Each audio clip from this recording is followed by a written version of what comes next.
Sophie Martinon, je suis la directrice générale adjointe de l'ARS Île-de-France. Jean-Patrick Lajonchère, directeur d'hôpital, président du GIP Cézanne.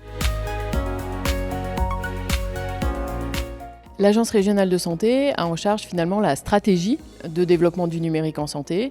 Concrètement, qu'est-ce que ça veut dire ? Ça veut dire à la fois d'identifier les priorités, de financer concrètement les acteurs et leurs projets, et puis bien sûr accompagner les acteurs avec l'aide du GIP Cézanne. Le GIP Cézanne est donc l'opérateur principal de cette mise en œuvre et un organisme de formation pour les équipes techniques des hôpitaux qui en ont besoin.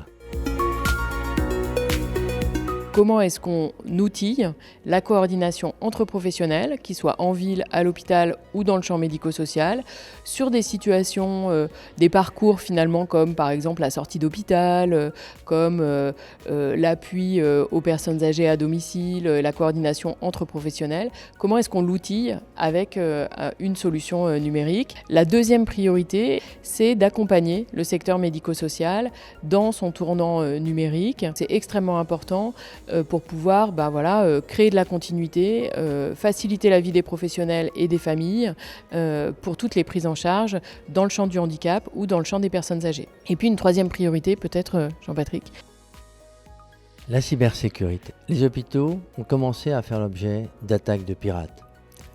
Il nous faut nous protéger. Il faut protéger les structures sanitaires et médico-sociales d'une façon générale. Le Cézanne a une offre d'audit, une offre de formation à la cybercrise et bien sûr une aide à la protection des établissements de santé et autres structures médico-sociales. C'est un enjeu de simplicité. Pour ça, il y a un énorme enjeu de ce que les informaticiens appellent d'urbanisation, mais c'est-à-dire d'avoir un système interopérable, cohérent, avec des outils qui soient les plus simples possibles pour tous. Et dans cette simplicité, l'ergonomie occupe la première place. Les smartphones nous ont appris ça, nous ont fait découvrir ça, et nous devons être aussi simples qu'un smartphone.